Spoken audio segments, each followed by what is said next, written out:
Welcome everybody, it's Unstoppable Stelezzi here, and I'm doing an Age of Empires 3 Definitive Edition Age of Pirates mod native minor faction overview. So, the other day, the Age of Pirates team gave me some cool ideas that I could do for my next native overview for you. And what they suggested is, why don't you do the Australian native factions together? That being the Aboriginals and the Penal Colony, and I'm like, that's not a bad idea, because they said, well, they're usually on the same map, since they're both Australian. They're both from the Outback, and not the steakhouse, the actual Outback, so yeah, be very convenient for you to get two birds in one stone. I said, sure, let's do it. So, that's what we're going to do here.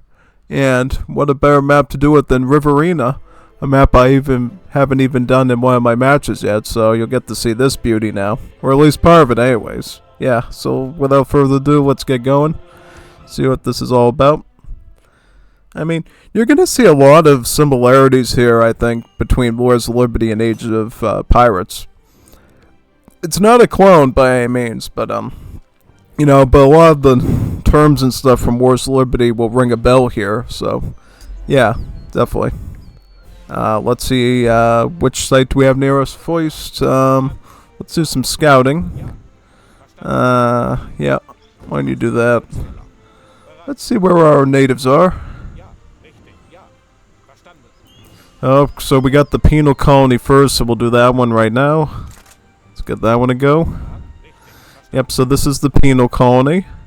This is one of those lovely sites in Australia where they used to take the criminals from Britain and bring them down to do forced labor and everything as punishment for their crimes. And this is actually a pretty interesting native site, Has a lot of references from the Wars of Liberty Australian Civ, as you'll see.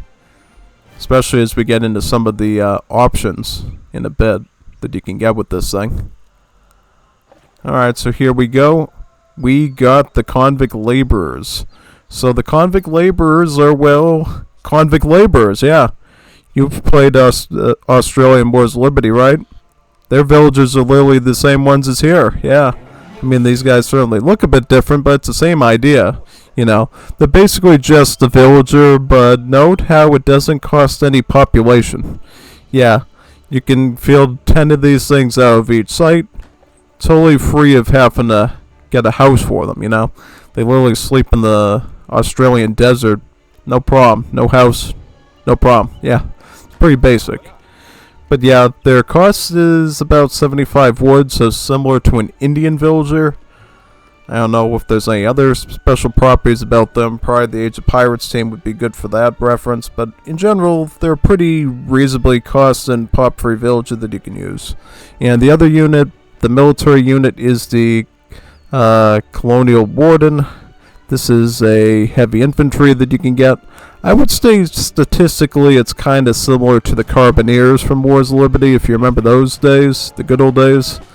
And yeah, you can see here it's got a multiplier range against heavy cavalry, but the hand attack is good against all cavalry. It's actually quite similar to the riflemen right now in Wars of Liberty for the Anglophone civs, so like USA, Canada, and Australia. So, yeah, a bit of that Wars of Liberty reference in the unit stats here. So, in general, you can want to use this against any sort of cavalry units and you run into, pretty much. Yeah. Now, let's get into some of the text, and for that, I'm going to get some cheats on so we can research them super duper fast and everything. Alright, let's do that.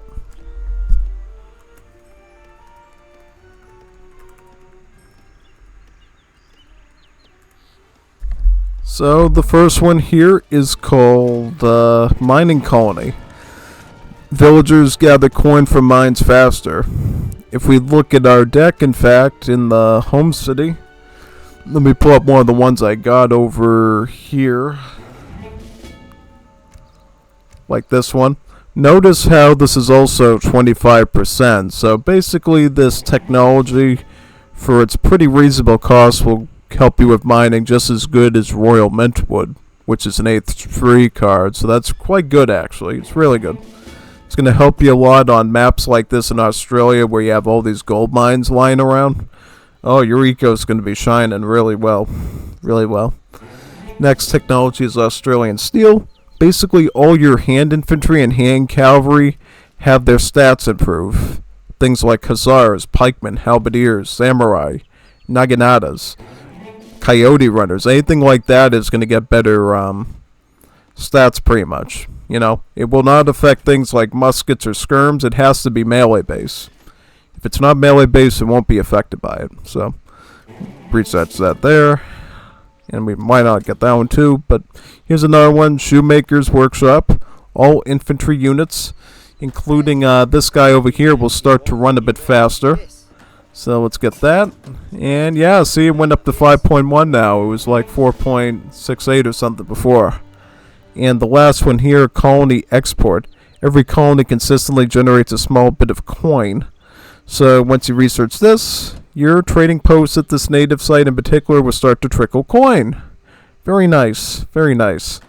Now on to the fun stuff, the stuff where you get to choose, as we've seen with some of the other native sites. So we got Sir Henry Parkes here. You remember him from Wars of Liberty, right? He's the AI personality that you always fight against. You got Phil Cunningham, and then you got Captain Patrick Logan. Let's go with Sir Henry Parkes, since he's the more familiar dude to us. He transforms the convict laborers into Australian citizens. His tech is rum core, and he's got the Australian industry, a factory wagon. So let's get that. So notice here how your convict laborers are now Australian citizens. And basically the main difference between these and your regular laborers is that they're tankier in hit points now. So they can actually survive a bit of damage a bit better than the other villagers. If there's any other differences, I think again the Age of Pirates team will probably be a good reference for that. But from what I've seen, the biggest thing is the fact that their hit points are better. So they're going to be a bit tankier. Their main technology here is rum core. It turns all of these into the rum corpsmen. All that really does is it allows them to get combat promotions when they defeat enemies. In particular, it's going to be the defensive ones, which means every time they defeat a unit, they're going to be upgraded with their promotion to have extra hit points added to their stats. So it's going to become tankier and tankier to defeat the more stuff that they get rid of, so that's pretty good. And finally, their building-based tech here, Australian industry. You get a factory. Now, what this means is if you're any civ like Germany or majority of other European civs, now you're going to be able to have 3 factories. You're going to get this one, you're going to have the robber barons one, or the Industrial Revolution one that you get, and you're going to get this one. So you're going to have 3 factories. 3 factories. That's actually quite significant. I mean, really. You remember the days back in Wars of Liberty when USA used to get 3 factories? Those days were very, very disturbing. Yeah, like the eco was like godlike. And I'm not even kidding, it was like really scary to do. So what we're going to do now is we are going to go back again and check the other 2 options out.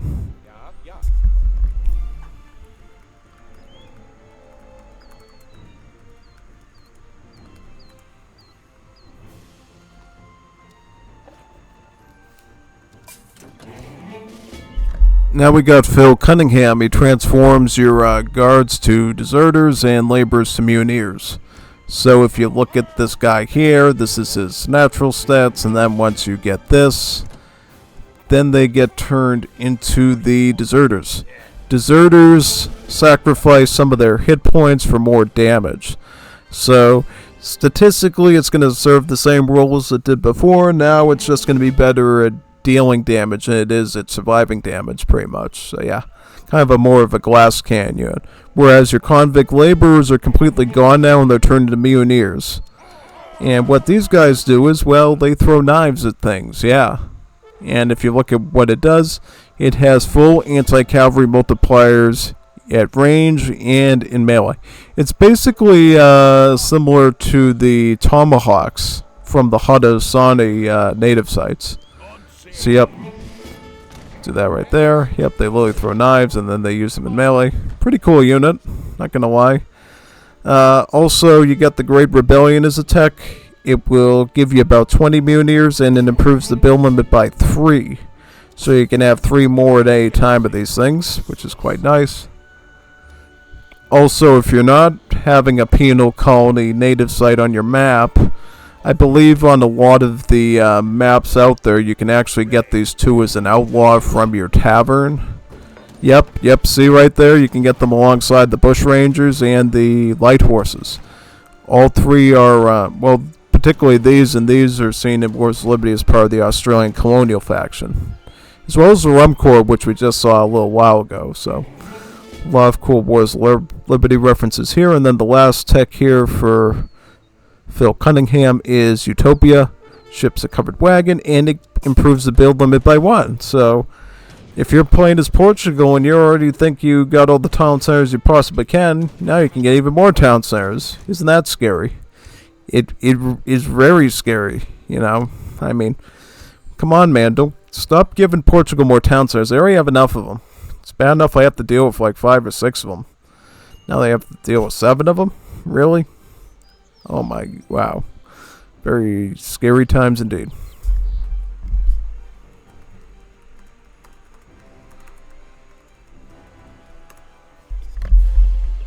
Now we're going on the last one. Let me go up here. Run to the colony. Where's the colony? Right here. Very good. So let's go on to this. There we go. So our last option is Captain Patrick Logan. He sets up a harsh regime in the penal colony. In general, he doesn't really change anything off the bat like the 2 others do. He keeps the soldier the same and he keeps the villager the same, but his texts are a lot different, as you'll see. So what he does first of all is, let's say you got a few laborers and they're laboring, right? Trying to do laboring stuff. What his technology is convict patrol. So basically, these wardens here are going to start boosting the gather rate of these laborers when they're nearby. So, yep, convict laborers gather much faster when the guards are nearby. So basically these villagers are going to learn, hey, this man here's got his weapons, so I better work a bit faster unless he wants to use it. So, yep, notice how you see the little Carnamada gather rate ring underneath the unit as these are nearby. It's a great way to get some extra eco going out pretty much. Obviously when we have the cheat on, it doesn't look like that substantial because the units are constantly moving and we have to keep adjusting it, but in a real match where everything's much slower, this gathering improvement is going to be really good, especially when you combine it with this right over here, the mining colony. Your mining rates will probably be even higher then, maybe even 30% better, or maybe even 35% better, who knows. Now, his building is a fortified colony. He will give you a fort, so you think you already had enough forts? Here is another fort that you can get. Very nice. And while we're on the subject, let's look for the Aboriginal colony, because I promised I would do that as a bonus, right? For that, we don't have to actually restart again, since it doesn't have the same sort of picky and choosy thing as the convict colony does. So let's see where the Aboriginals are. Here they are, right here. So we will ally with them right now. So these guys, the boomerangs, you might remember these from Wars of Liberty. They throw boomerangs, you know? They throw boomerangs. You know those toys you had as a kid, you throw them and they return back to you? Well, sadly these boomerangs don't return to their guys, but they will damage a lot of stuff, including huntables. Not only can these engage in combat, but they can also hunt for meat as well. So they can eat this kangaroo. And if you look at the stats here, it's a bit different than the boomerangs we've seen in Wars of Liberty. So the thing that makes them a bit different is that they don't have multipliers against anti-cav, like a lot of skirms do. But what they do have is crush damage. Crush damage. So technically their damage is even more dangerous than even the boomerangs in Wars of Liberty were. Because the ones in Wars of Liberty had hack damage, which meant that they were good for dealing with like skirms and stuff. These are good against cavalry. These things can counter cavalry too. You know, the malice, at least from what it says here, is only against light infantry. Right? It doesn't include mounted cavalry at all. And also, because if it's hunting property, it has multipliers against hunted animals too. So there's that part too. Yeah. Now that we've seen that, let's look at some of the techs. You got survivalism, villagers attack and hit points increase, a lot harder to get raided. You got Australian hunting techniques. Your hunting gather rate is improved by 30%, not just for your villies, but also your boomerangs. Your baby boomerangs, yeah, baby boomers, yep. And your last technology here. The sound of the didgeridoo. Ship 6 additional boomerangs. It does not improve the build limit, though. It just gives you 6 more. So if you already have the build limit completely tweaked out, you can get some more added on top of that stack to help with rushing and stuff. And from there, we can get the United Tribes of Australia. It upgrades our native site. And now we can get a new unit, the Aboriginal Tracker. These are a fully dedicated skirmisher. Their multipliers are quite good, 3.5 against heavy infantry. They do quite a bit of damage. The damage itself is equated to a normal skirmisher. Their armor is that of a Jaeger. Very solid unit. You don't want to mess with these guys, right? And then in terms of techs, now you can do Aboriginal Congress.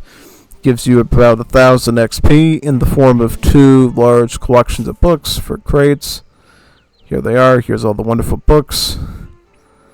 And what else do we got here? We got village schools.